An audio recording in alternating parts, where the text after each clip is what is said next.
Welcome to Business Growth Central for another World Cup edition. I'm Nigel Bottrell, founder of Entrepreneur Circle. I'm Cameron Bottrell, Managing Director here at Entrepreneur Circle. And I am Elliott Bottrell, the Chief Marketing Officer here at Entrepreneur Circle. And this week, we are not talking football. We are talking business as ever. And two things in particular that we're going to cover off this week. We're going to talk about how to lower your cost per lead to get more leads in for the same money that you're spending. And in addition, we're going to focus on how to differentiate yourself in your marketplace. When all your competitors are saying the same thing, when you don't stand out, we're going to help get you fixed. That is the brief. Let's start in. What? Ooh, here we go again. Yes. Wow, what a shirt you've picked today. Oh, this is my World Cup shirt. I've been waiting 4 years to wear this. Ooh, is it? Yeah, look, I've got Gazette in my armpit. I got the Van Basten. Got Van Basten's on here. Rennie van der Kerkhoff. Wow. Gert Muller's down by my belly button somewhere. Good.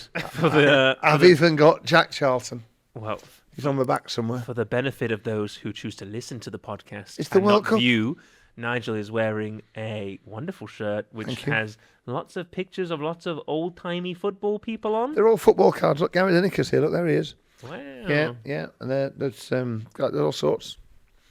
And whatever you're imagining in your mind, trust me, it's worse. Gosh, yeah, wow. I guess we've not really addressed your shirts yet properly on the podcast, have we? In what way? Just your eclectic taste in them. They are more colourful than your shirt.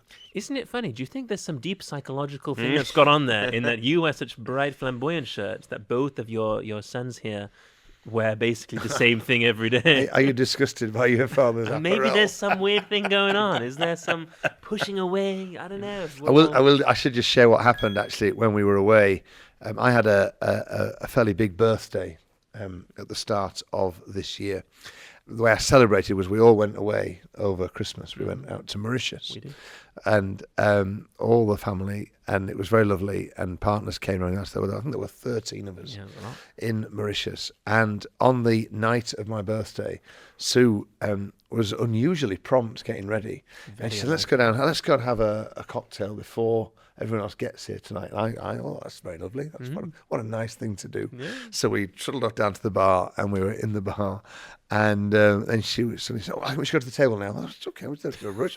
So we get sat in the table, at our table for 13 in the restaurant, so we're the first ones there. And then you all came around the corner, and everyone in my family was wearing one of my shirts. Yes. And you'd smuggled them out to Mauritius. I hadn't even noticed I've got so many. And they've got missing on my wardrobe, and it was very funny. Yeah. It was very entertaining. I enjoyed that quite a lot. No, happy to help. We all had our nice fake shirts to be glasses on as fair. well. Yeah. So I am damned by feigned praise there. I do think the best bit, it's so indicative of how many shirts you have that we could steal 13 of them and you not realise any were missing. I have 94 shirts. These are my work shirts, my colourful shirts. And there's 47 on the top layer and 47 on the bottom layer. And they're very nicely, and Gosha, our housekeeper, hangs them all. As you know, they're all colour code. It's like a little rainbow spectrum. They're all hung in a gradient. in colour order. So it is an item of beauty. Wow. But anyhow, we digress. Why don't we just? I guess, Elliot, your shirts are quite different. You've got your black muscle fit t-shirts. Do you have 47 of those? And 47, how many of these do you actually have? Or is it just the one? I did think actually. Probably time to wash it, mate. Yeah, just the one. I'm very, environmentally friendly. So, So do you actually just have one of those shirts? no, I've got plenty of these. I actually have 3 different types of Do black you? t-shirt as well. Describe them Really? in great detail, please. Okay, so the first type is... Hold that thought. Oh. We'll have to hear about your detailed t-shirt descriptions in a Yes. future episode. The fashion Business owner needs episode help. of Business Essential from Harry. Harry runs an optician's business. He says, hello, Bottrells. Hello. I run an optician's and everyone seems to be blind. I run an optician's and everyone seems to be blind to a free eye test these days. See what happened there? good. Every competitor is saying the same thing. So how can we stand out from the crowd? What a great question. What a great question. Because actually, in truth, as we know from a marketing perspective, the truth is whatever business you are in, your ability to stand out in some way from the competition Oh, yes. is a fairly essential ingredient to long-term sustainable success. Well, if you do what everyone else is doing, then how can you expect to do any better than everyone else? You simply cannot. And so it sounds like this is a great question. A great question. I think we can pull on all three of our different strengths and areas of wisdom here, because Harry has an optician's business. He basically has a business and he wants more people to actually come and visit him, to buy from him, to inquire with him. And so this is a problem that affects pretty much every business. We want more people to come and inquire with us. With an optician's, running a free eye test, that's the optician's equivalent of 10% off, you know? That's a nice vanilla offer. And so surely we can do better, right? Surely we can do better for Harry and his business, and indeed for the business of all of you listening and watching there at home. Elliott, I guess you're the marketing guy. What are you got some founding principle or some catchy slogan that you want to whip out for this one? Something about inertia. You know me so well. But so in this instance, the free eye test is the lead generating offer, right? It is how Harry is advertising his business to get people to raise their hand as a signal of interest and come in as a lead. And then I presume they do the eye test and then aim to sell them some stuff afterwards. And therein lies the key, because actually nobody actually wants the eye test. Yes. Yeah. No one wants an eye test. You don't go out for a fun little Friday afternoons? What should we do today? No. Oh, let's have an eye test or two. No. Eh? No. Nobody wants the eye test. Wow, gosh. I mean, it seems like a pretty flawed strategy then, doesn't it? If we're going out and marketing something that people don't want. Well, sorry, I feel I may have interrupted and you were going somewhere with this. I should probably, let me rewind this. I don't want to interrupt your flow any more than I've already done. At least he's self-aware now. Right? Where was I? You were talking about Okay. eye tests. So in any business is better when you have a buttload of leads. Okay, you have a lot of people raising their hand saying, yes, I'm kind of interested in your thing. And so we have a lead magnet offer, which is what we normally give away typically for free to try and generate as many signals of interest as possible. Because you want those signals of interest, because in most businesses we can then get in conversation, own the communication, and then drive them to our core offer and actually do some business and make some money. Because in most cases, just advertising the core offer ain't going to be good enough to get you many customers, because it's too much of a step from not knowing you to all of a sudden buying your thing. So that's why we have this little lead magnet thing in between. And so the free eye test obviously makes sense on one degree, because actually some people charge for an eye test, and if you can give the eye test away for free and then get people in, do your service and then sell them something, that seems kind of nice from the optician's perspective. However, as clearly alluding to, that ain't working. One, because, as you pointed out, most people, unless they are really worried about their eyes, don't really care for a free eye test. So that's only going to work on a small number of people. Second factor is that, as you say, every other optician is advertising this thing. And so when everybody's doing something, it becomes the pattern. And when something's the pattern, then it ceases to be really effective from a marketing perspective. And as a result, your cost per lead will shoot up. Okay? And so all the best marketing is a pattern interrupt. And a pattern interrupt is, by the very definition, the thing that most people are not doing. Mm-hmm. And so you have to think in a different way. Otherwise, as you say, you get the same sort of average results that most people get. And this is hard, because by the very definition, we are doing something that not many people do. And it is a few degrees of thinking deeper than most people go. And yes, you can look at how you're advertising it and the messaging and the ads and all this kind of stuff. But really, when you come to any challenge like this, which is a lead generation, marketing efficiency, cost per lead kind of problem, the thing that you are offering is by an order of magnitude the most impactful thing at determining how many people are going to opt in. Yes. You know, you can dress up the cake as fancy as you like. You can have the best Facebook ads team in the world working on your ads. You can have the best strategic minds at work. But if you're trying to get people to inquire about a pile of poo-poo, it's not going to work very well, right? Indeed. And I think that this, it's like you said, because most businesses jump straight to, I have this service that I provide, or I have this thing that I sell. I'm therefore going to advertise and market that thing. Yes. And that is a wonderful strategy if everyone in the world desperately needs or wants the thing that you're selling. But the truth is, in almost every business, there is only a teeny tiny percentage of people who are actively at that moment ready and willing and looking to buy that thing or to actively make that purchase decision. But there are infinitesimally more people who actually, if the position was, who might be interested in the near future, who are thinking about it, who are toying with the idea, or who if they saw the right messaging, would actually then convert through. And I think that you're right, Elliott, in that a lot of businesses think about their marketing as they want to run ads to then make sales immediately that day from the people who see their ads. And that's a short-term mindset. And actually, in almost every case, the fruits are much richer and more plentiful if you can zoom out slightly. And if instead of trying to just run ads and focus on the teeny tiny percentage of people who are ready to buy your stuff, you can zoom out and actually run ads to attract the people who are going to be ready to buy that stuff in the near future. Because there's a lot more of them, so it's easier to get them. And you can do better things, better front-end offers with your ads. Yeah. Because if you're an optician's and you're running an ad for a free eye test, that's only going to appeal to people who need an eye test. And you don't need an eye test because you know you've been blind forever. All right, steady on. Right? But actually, you would still go to an optician's and buy your fancy new specs. Yes. There's some fancy new specs. And, this is, I preserve judgment to you two because I have perfect vision, so I can't be that helpful with this question, I'm afraid. I'm gifted in that regard, optically. But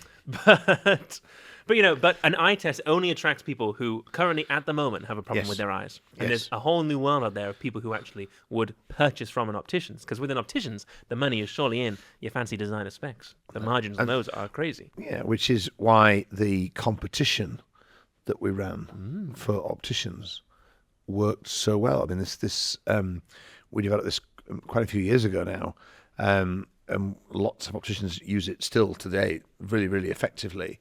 And it plays into everything that you just explained there, Cameron. We run a competition on Facebook, so the ads are effectively promoting the prize. The prize, and this is where it can be cocked up by business owners who think too small and are too tight about this.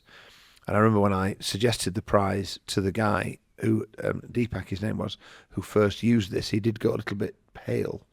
Because I said, your prize should be a free pair of designer specs every year for the next 5 years. And he said, well, that's going to cost me like £5,000 or £6,000. I said, well, that's not true, is it? Because I know what your margins are as an optician. And actually, that might be the retail price, might well be £1,000 for a pair of specs. It's quite easy to get to these days. So let's just say it's £1,000. But of course, the actual cost to the optician will be closer to £250 or £300. So actually doing 5 of those, now we're only at £1,250, £1,300 spread over 5 years. Now this is very doable. But now we have something that people actually want. Wow. As opposed to the eye test, which they don't want. What they do want, free pair of designer specs every year for 5 years.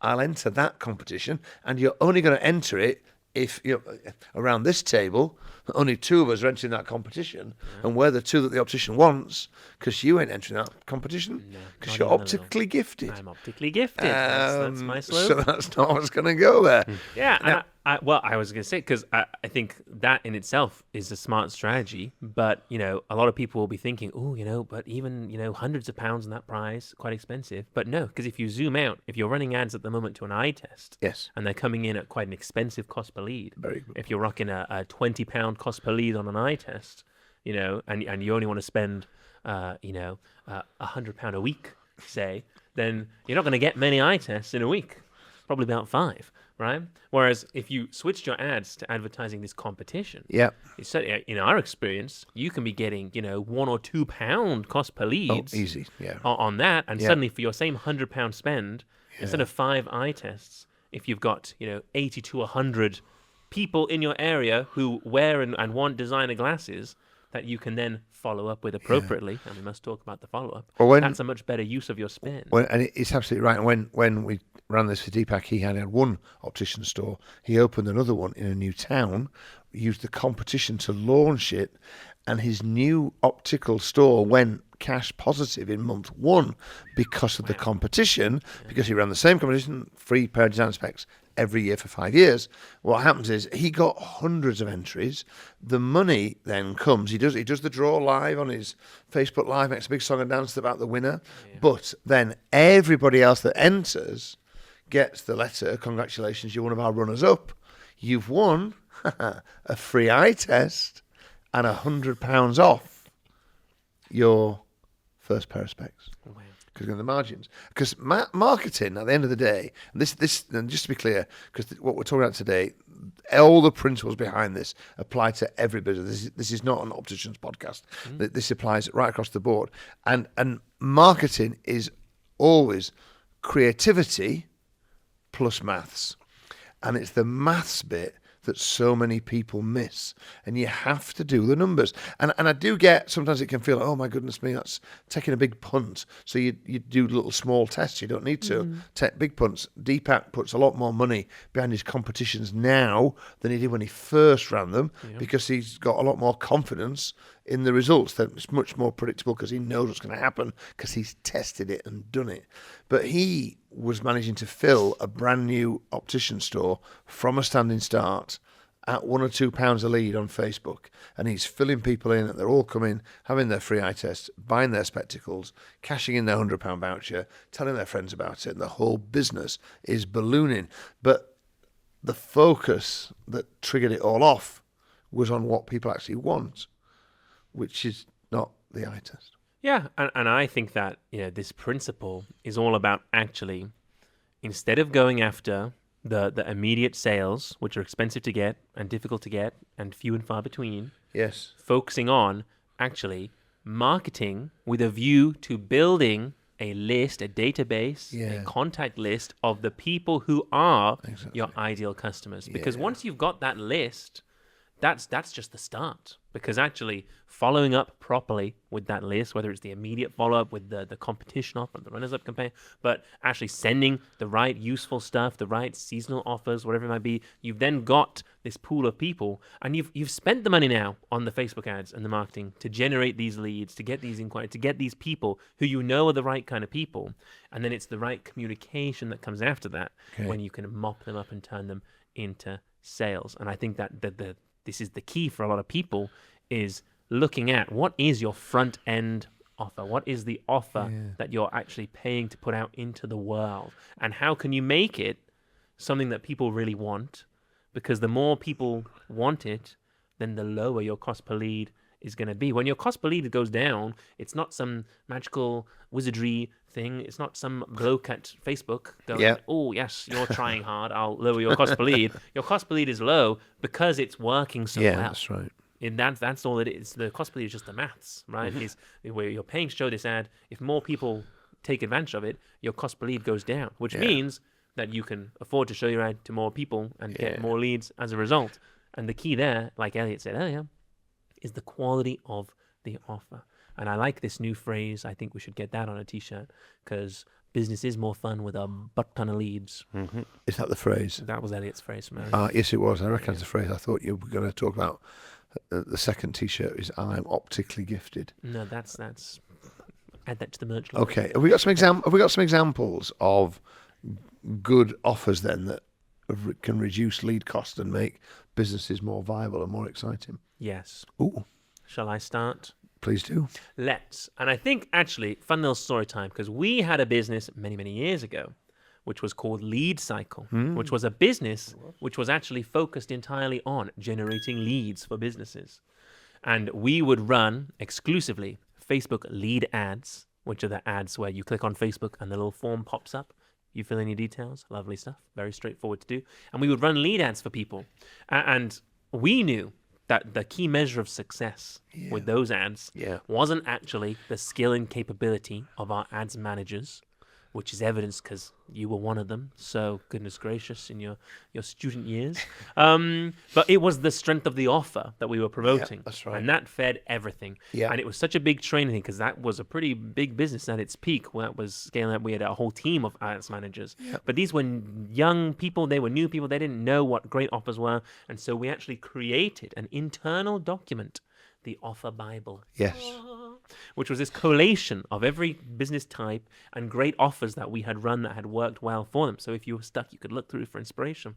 And the Offer Bible was, wow, what a great little thing. We should try and dig it out. And it became really clear that there's a real hierarchy to these offers that we were running ads to. Yeah. And there's different categories of offers that work really well and work just fine. And we actually called it, we put them in order, and we called it the offer ladder. And so there's an offer ladder starting at the bottom with the stuff that doesn't get as much results and going all the way up to the top, the peak of the ladder, which is the stuff that works really, really well. And do you want to start at the top or the bottom? I'd forgotten about this, but you're right. I do remember the bottom. Start at the bottom. I can remember what was at the bottom. Please. I think the lowest rung of offers was I might be wrong. Yeah, probably. Was it get a free quote? Oh, it was get a free quote. Well done. Yes. I mean, a lot of people overthink their offers, and actually, if you, a lot of people, It's not really an offer, is it? it's not really an offer at all. But hey, if you're interested in finding out how much this costs, fill in your details, and we'll let you know. And so, getting a free quote is like the base level offer. Like you definitely can do that. But don't expect the world to No, that's not going to be the answer light. to the optician's problem or many other Get a people's. quote for your that matter. glasses. No, that's not going to drive much stuff. So a quote is there. That's fine. Next up was vouchers.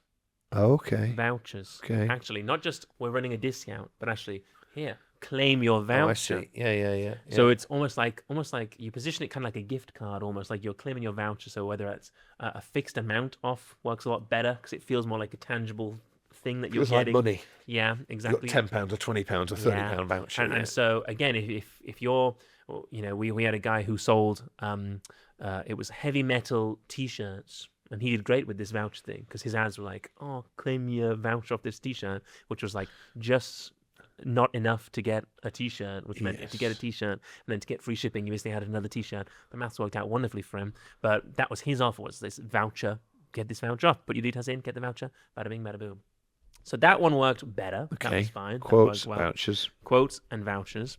Next up, interesting one. It was downloads, information. Okay, yeah, I can see why that's. This is a kind of typical lead magnet. Well, which once upon a time, kind of 20 years ago, Oh my God, would have worked really well. was popping off. And this is when you get, your free guides and things like that. This works very well in like B2B stuff. We had some real jazzy case study booklets and stuff like that, which for the right industry works quite well. But, it's not exactly super sexy, Get is that. it? And then, of course, competitions. Runner-up, silver place, second place, competitions. And honestly, no matter what your business is, you can run a great competition to drive people to your thing. You don't need to be an opticians or be even a B2C business to have great competition. But the thing with competitions, it does all come down to the prize. It absolutely does. Because if you're an HR advisor, If you go tight on the prize, and you're offering you'll 1 bugger month's free HR advice, Yeah. no one's going to care. That's an even worse offer than just advertising the thing in the first place. I agree. We've got a lovely resource, haven't we, in the Entrepreneur Circle vault, membership vault, that do. is a full step-by-step guide on competitions. Well, we do. Perhaps we'll link it below. For our members, not a member, join, guys. It's free. But the number one spot, the top of the lead. This is offer the best ladder. offer type you can have. Yeah. Okay. Should we do a dramatic? So it's jingle not or- quotes. It's not quotes. It's not vouchers. No. It's not downloads. No. It's not even competitions. No. What is it, Cameron? Freebies. It was actually giving away stuff for free. Who'd have thought it? And this you have to be quite careful with. Very careful. Because very easy to spend a lot of money on this and do it wrong. But, when you're looking at the offer ladder and things that you can offer that get the highest conversion rate, actually allowing people to put in their details and claim an actual something, physical thing for free Yes. worked wonders. And the best example of this was... Before you give us the example, it's because this is really important. This because at one level that sounds really obvious, but there's quite a lot of thinking behind this because you have to give the right things away. And the examples you're going to give, I know what one of them is for sure, but these are very thought through. And it's why the competitions work well for opticians, because the only people that want designer glasses are people that wear glasses. So you're attracting the right people, and you need to make sure that what you're giving away only attracts the right people. That's the key, isn't it? That is the key. The key that would have become clear in my examples Excellent. if uninterrupted, but that's all right. And the best example of this was a guy who ran a special holiday business. It was he specialized in golfing holidays. Yeah. That's what it was. And so people would go to him, and he'd book you on a fabulous golfing trip and have a wonderful time. His target market, golfers. That's pretty. No one else goes on golf trips, do they? No one else goes. Other than golfers. Other than golfers. That's pretty obvious. So he's got a nice little niche there for his target market. And so his offer, he had just imported an outrageous quantity of golf balls that he had got. He'd seen the offer. It was too good to miss up. He knew he was going to do something with them, didn't know what. And so in his shed was literally just thousands and thousands of golf balls in little 3-box, 3-packs. Little sleeve of 3, yeah. And we said to him, wow, give away the golf balls. Give away the golf balls. Because it's only going to cost, literally it was a couple of pounds to get the golf balls and post them off. Okay. Maybe 3 or 4 pounds to send these golf balls off. But we could run ads basically giving people the chance to we want to send you some free golf balls. Pop in your details. We'll send you some free golf balls. Wow. Let me tell you, golfers go flipping nuts for that. Oh, yeah. They want the free golf balls. And because it was a freebie, you gain a certain little extra privileges because it's such a good offer. It means that not only can you ask for people's name and email address and phone number, you get their postal address because you're posting them something in the post, so that's a given. But also, you got those details, and then it went to the next page. Yeah. And actually, it was a little mini questionnaire of more information about them and their golfing skills and where they golf and their handicap and if they've been on golfing trips before and their level of interest in golf trips and actually, their budget thinking on this, that, and the other, and like a full, really detailed stuff. And it meant that for the cost of the golf balls, and my God, it was sub £1 cost per leads, this, to get those forms filled in, because that is, people are sharing it and sending it to people as well. And the key thing is, the only people that want golf balls are golfers. And the only people that go on golf trips are golfers. Yeah. So we've got a nice match. And so now, even though it's going to cost you £4 or £5 to fulfill on the offer, your cost per lead is still under £6 cost per lead. When he was advertising his golf trips, guess what his cost per lead was? Yeah, a lot more. It was dozens of pounds. It was like yeah. high 40s of pounds for cost per lead. Yeah. And even then, a lot of those are just like after a brochure and stuff. Like actually, he was able to build a database of thousands and thousands and thousands of golfers with all the details on their preferences on trips and this, that, and the other. Guess what he sent out with the golf balls? He doesn't just send the golf balls in a plain envelope. He sends a letter with the golf balls, thanking people for claiming their offer, Of course. talking about the trips that are coming up, Yeah. that is specific to their preferences that they filled out in the thing, and like 12 different versions of this letter that he sent out.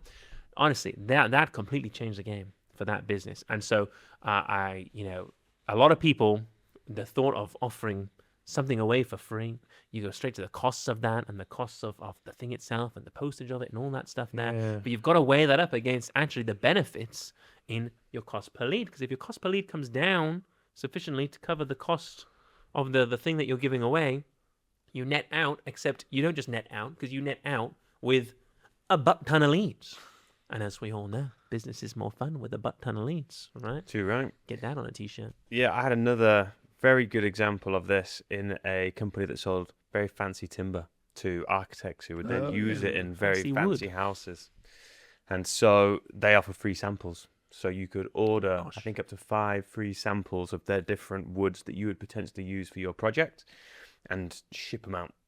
And that worked tremendously well. We spent an awful lot of money running ads, advertising the free samples, exact same type of thing. Who wants these free wood samples of these very specific types of timber and cladding other than people that are building projects? Yeah, nice. And that would drive a ton of interest and, importantly, a ton of sales as well. It's about doing the thinking which is not. It's for some businesses, it's not as easy as golf balls. We get that's like an easy giveaway thing, but we can't do everything for you. So you got to think about your business and your target market, and actually who are they, and what is something that you could offer and give away. Whether it's a freebie, whether it's the prize of a competition, whether it's a particular download or voucher, whatever it might be. But what is something that you could offer that target market is going to go nuts for, and that's really the bar. Something that they're going to literally jump at the chance to grab. Because if it's not that strong, then it's just not gonna. The maths isn't gonna work through. And people do mess it up by going too tight, by thinking too tight on this. And you can test this stuff as well. You don't need to buy a shed full of golf balls. No. Or you can test this to see. I mean, you have to put a little bit of money, but you don't need to send that many sleeves of 3 out and see how many. I mean, basically it becomes how many golf balls I have to give away to get a booking. Does the maths work out? How many free samples I send to get an order? Does the maths work out? It's all just maths. So there's creativity plus the maths. maths. Yes. That's what marketing actually is. Lead costs overall at the moment, Elliott, I mean, they are continuing their inexorable upward climb. I think for a lot of businesses, yes. And I think there's something very interesting happening in the world right now. Ooh. And I think it's a byproduct of the modern world that we live in. Because as business owners, as marketers, where our job is to make people aware of our stuff and convince them to effectively take action and move a step towards us, how people's behavior en masse changes as new technologies and things emerge is something I certainly like to keep an eye on. Okay. Because when you're in the business of, capturing attention and influencing behavior, kind of pays to understand what people are doing and how they're interacting. And obviously we've had the incredible rise of a lot of short form video consumption over the last few years. And we've also had the rise and development of artificial intelligence and our ability now to, at the click of our fingers, get a very specific, hyper-personalized answer to a very niche problem, like I did when my boiler stopped working. And I pull out ChatGPT, take a picture of this boiler room, and boom, all of a sudden, I understand it all, thanks to chat, and I can fix it. A plumber. Which is amazing. Making his final appearance on the podcast. He's off to start his new business. But you got to think, there's now, billions of people use that every single day. Yes. And what is that doing? That is training us to be used to getting used to having these fantastic answers and instantaneous results delivered very rapidly. And that is becoming more and more the norm. So back in the day, you touched on downloads used to be amazing. They didn't really exist. So that was very that's novel. true. Whereas now, we can get these highly synthesized answers. Anyway, the point being, people's expectations are changing. And so what we are seeing as some of the best lead magnets are things that are able to solve a very specific, painful problem for our customers immediately. Okay. With very little effort from their part. Yes. And we're able to do this by building little tools in many cases. So a few examples. Custom GPTs have been out for actually quite a while now. And so you could create a custom GPT if you were, a coach or a marketing agency or whatever it might be that helps someone do a very specific thing. So it could help them refine their positioning, as an example. They could put in their website and it could suggest some new copy. A little tiny tool that helps them solve one little thing that's specific to what you do. Yeah. You then have AI clones. So people that build, take their brain, digitize it, and then turn it into a version of ChatGPT. So people can get specific advice, not just from broad generic AI bot, but from a specific person through their lens of experience and, applying their own intellectual property in many cases as well. Very valuable, because a lot of people, there's a website called Delphi, and a lot of famous people, Arnold Schwarzenegger, and all sorts of people have got their own little clones that you can chat with. But then I really like tools. So I'm seeing, interior design businesses, gone are the days of just requesting a brochure or maybe just scheduling a consultation, which again, pretty low of the ladder lead magnet. Here are the days where you can just create your own little tool where people can take a picture of their rooms, bang it in, and it can create of course. fully Yeah, furnished rooms Yeah. following your suppliers and your Yes. style so they can pick. And what a better lead magnet that is, because these people are getting an instantaneous result. I was chatting with one lady at an event the other day, and she was building this product for small businesses to help them build a one-page website. And we were planning how we're going to do the marketing for this, and she had all these quizzes and diagnostics and all this kind of stuff. And I was like, hold on a second. You've got this framework, this way for building a website. What if your lead magnet was a little form that asked people questions about them and their business, and then it took your framework and just boom, produced like a full-on like design of the website? Because yes, a few years ago that would be crazy to build, but now you could build that in an afternoon. Yeah. Like the technology is so easy. Yeah. So it's flipping this script and going, how can we actually deliver something to our prospects that is of tangible value immediately with very little effort for them? And that, you're getting crazy, crazy cost per leads. How interesting. Well, yeah. Whereas the regular stuff is, it goes back to the camera's ladder, doesn't it? I guess in that regard. So the quality or the caliber of the offer is still the biggest factor in terms of the cost of the lead. I like that. That's my point, even though Elliott made it first. Okay. Well done. Thank you. It's been great to have you here.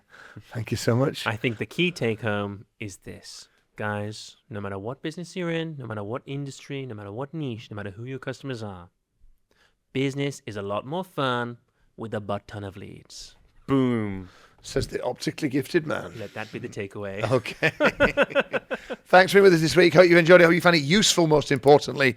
And we're back in 7 days' time with another episode of Business Growth Central. Have a great week. Bye-bye. Bye-bye. What's up? That was good. It was good. It was just, it was so pained in its delivery. We are going to do this and then make and then a little bit of this as well. Tell every word you were teetering on the edge of what's coming next.